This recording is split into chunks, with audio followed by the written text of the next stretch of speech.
Republican politicians in states all across the country just pulled a classic bait and switch move. So the Hill explains what they plan on doing with taxes here. Let's go through it, and then I'll break it down at the end for you.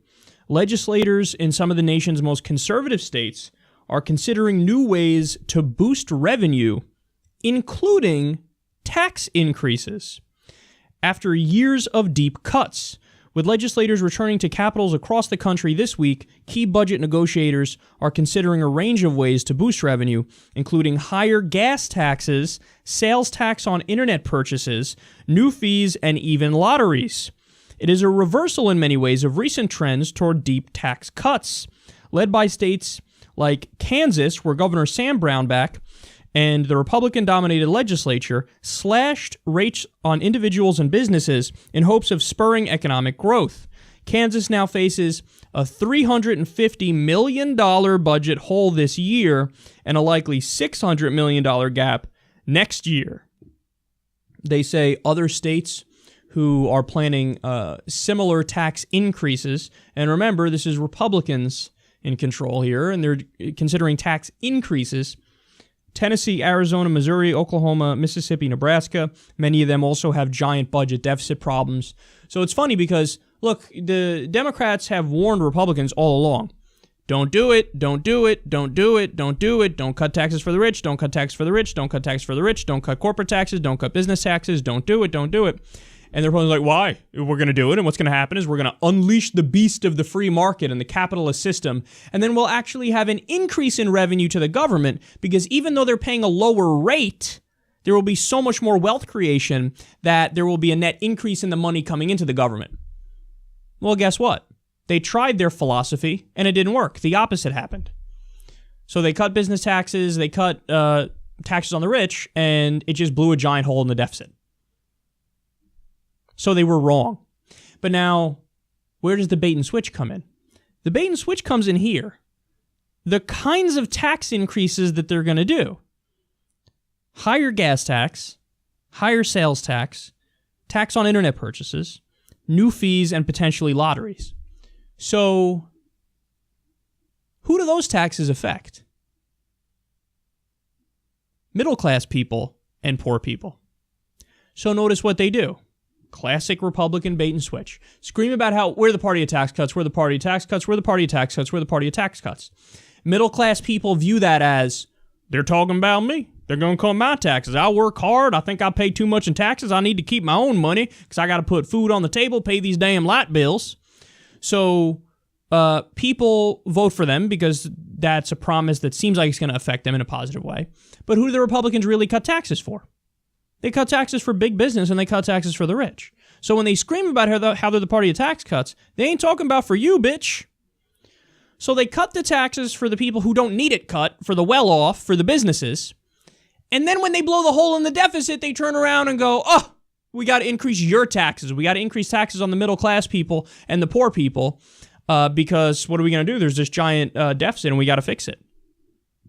Oldest Republican trick in the book.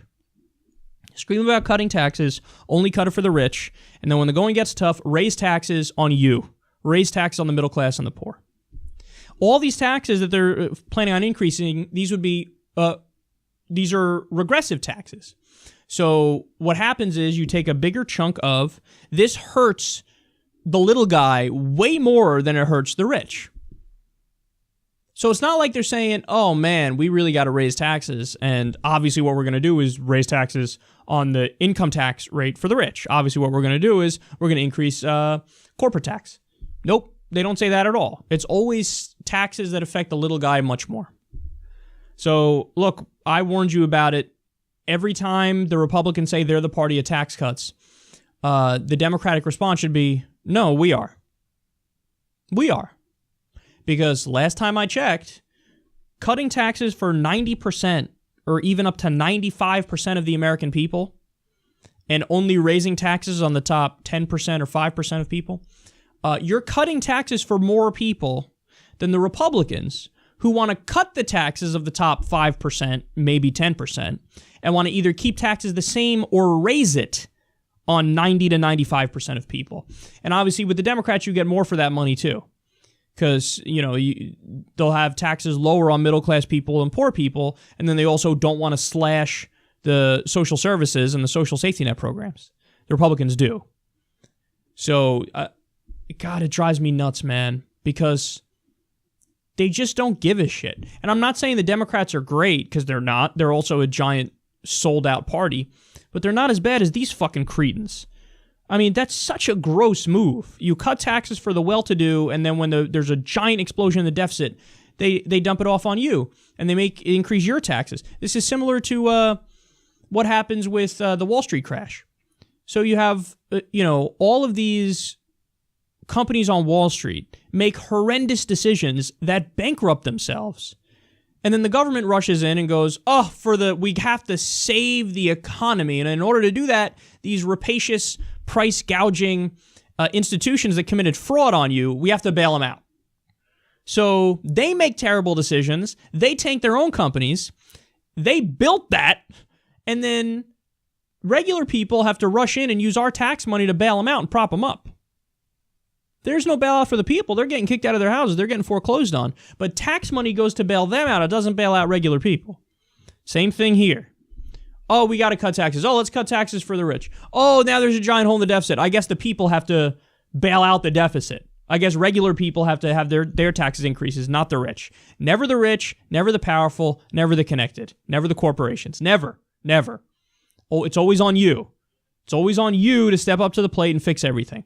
And it's like the old saying goes, the way our system works right now, privatize the profits, socialize the losses. So do you understand that?